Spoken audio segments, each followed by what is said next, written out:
This is the Samsung Galaxy Watch Ultra, which is Samsung's and probably the most decked out Android smartwatch out there, period. And no, it does not look like the Apple Watch Ultra 2. For one, the titanium finish has a matte and rugged look. The Galaxy Watch Ultra has a more squarish profile, all while having a circular dial dead center. There's no digital crown, however, there are 3 buttons on the side for different functions that you can assign. I will talk more about this later in the design part. For now, let's focus on what makes the Galaxy Watch Ultra in the Android world. Hello everyone, I'm Mani of Fiiber by India Today, and this is my review of the Samsung Galaxy Watch Ultra from the perspective of a general consumer who wants to get the best smartwatch for their Android smartphone.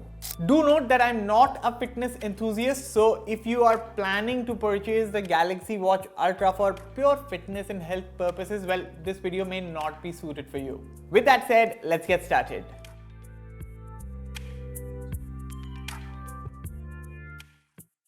In the world of Android smartwatches, the Galaxy Watch Ultra stands out with a rugged yet eye-catching design crafted from grade 4 titanium and sapphire glass crystal up top. And the 47mm casing option is the only available size on this watch, not a millimeter smaller or larger.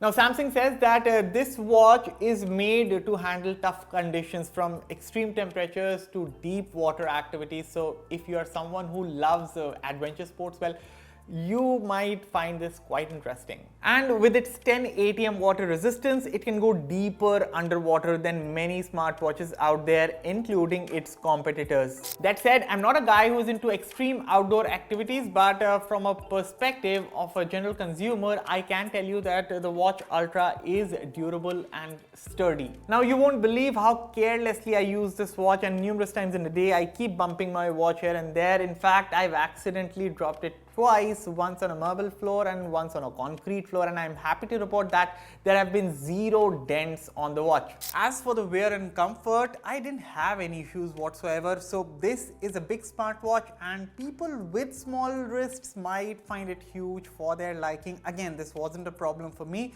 As for the orange marine band, I love the soft and stretchy feel, and after wearing the watch, the straps sit snugly on my wrist. However, adjusting it on the fly is a bit cumbersome. Also, when it comes to the design, I would love to briefly touch upon the differences between the Galaxy Watch Ultra and the Apple Watch Ultra 2.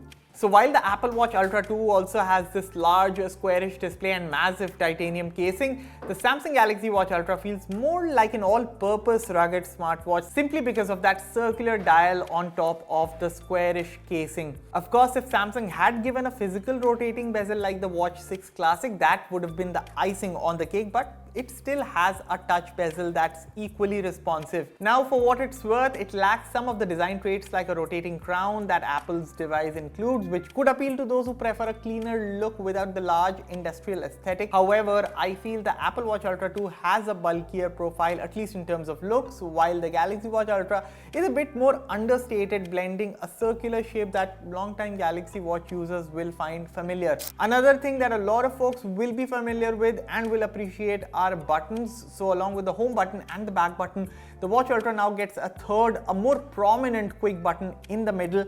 The best part, you can assign these buttons for different functions. For instance, a long press to the home button can trigger your assistant, while a double press can be assigned to launch an app on the watch. The back button can be assigned to show recent apps and of course go back, while the new quick button can be assigned to trigger an essential feature. You can set it to a particular exercise, or like me, a simple double press to turn on the torch and a single press to turn it off. Again, personally, I don't mind having buttons on my watch. Granted, they serve a practical purpose, and when it comes to the Galaxy Watch Ultra and the buttons over here, I think they are quite practical.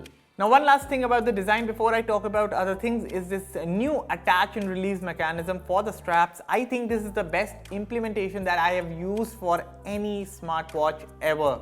I mean, a simple press to release and a simple push to attach. It is that simple.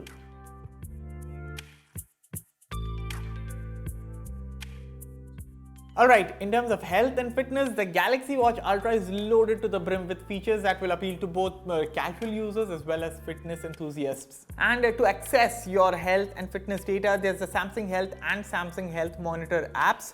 So all the core functions like heart rate monitoring, blood oxygen tracking, BP monitoring, and even ECG, which is useful for identifying irregular heart rhythms, is available on the Galaxy Watch Ultra. However, what sets this watch apart from the competition is Samsung's new energy score feature. Now, this feature gives you a daily readiness rating based on your activity, stress levels, and sleep quality, providing a useful summary of how prepared your body is for the day's activities.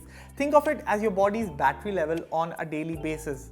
I think the energy score on the Watch Ultra is fairly reflective of how I feel on a daily basis. I mean, if there was a scale from 0 to 100 to measure your energy score of your body. Another noteworthy thing about the Watch Ultra is the sleep tracking capability. Of course, over the years, Galaxy watches are known for in-depth sleep tracking, and the Watch Ultra is no different. So this watch not only tracks your sleep stages, deep, light, and REM, but also monitors blood oxygen levels and skin temperature throughout the night. Now, these metrics give a holistic view of your sleep quality and can help identify potential disruptions. Speaking of which, sleep apnea is another noteworthy feature that the Galaxy Watch Ultra supports, but it isn't yet supported in India. Other than this, some advanced data like body composition analysis that tracks fat percentage, muscle mass, etc. seemed somewhat inconsistent. For instance, readings can fluctuate even when taken back to back, which makes the feature less reliable compared to a dedicated device.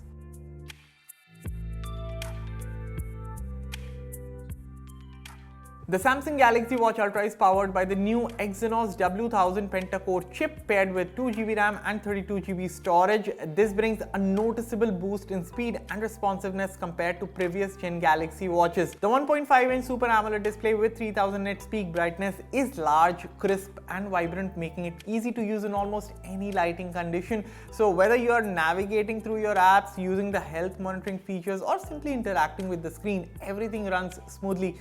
There's support for a bunch of gesture controls too, so flicking your wrist twice can disconnect an incoming call. There's also a double pinch gesture which allows you to perform tasks like answering calls or controlling music without touching the screen. However, this gesture control can sometimes be finicky and it may not always recognize your inputs correctly, which can be frustrating. Now, when we are talking about the performance of a smartwatch, how can we not talk about GPS? So as for GPS tracking, the Galaxy Watch Ultra performs well in most conditions, and even when I was tracking complex routes with a lot of sharp turns, the Galaxy Watch Ultra did not disappoint. So folks who mostly look for precision, especially in outdoor environments like trail running or cycling, the Galaxy Watch Ultra is pretty solid. That said, professional athletes or enthusiasts may still find some small discrepancies when it comes to the accuracy.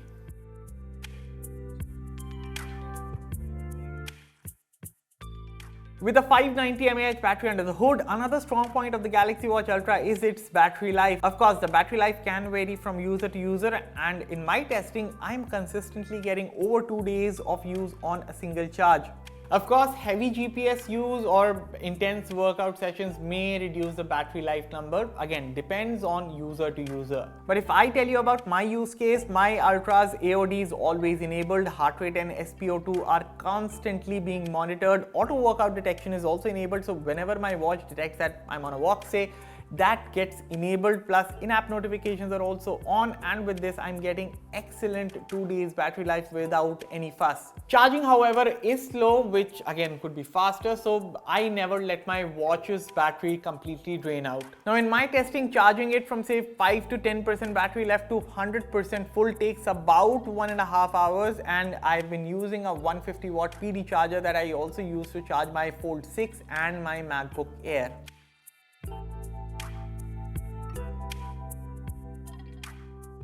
Alright, verdict time, and the Galaxy Watch Ultra. Without a shadow of a doubt, this smartwatch lives up to its Ultra moniker and is a top of the line smartwatch for Android users. Especially if you have always looked at the Apple Watch Ultra and wished Android users also had an Ultra watch option, well, this is it. In fact, compared to the Apple Watch Ultra 2, the Galaxy Watch Ultra gives you the same great level of fitness tracking, performance features and precision GPS tracking, all while costing 30,000 less than Apple's offering and also giving you a distinct design. So whether you're an athlete, a fitness enthusiast, or just a casual user like me who wants a rugged yet lifestyle focused smartwatch and you're on the Android camp, you should definitely check out this one.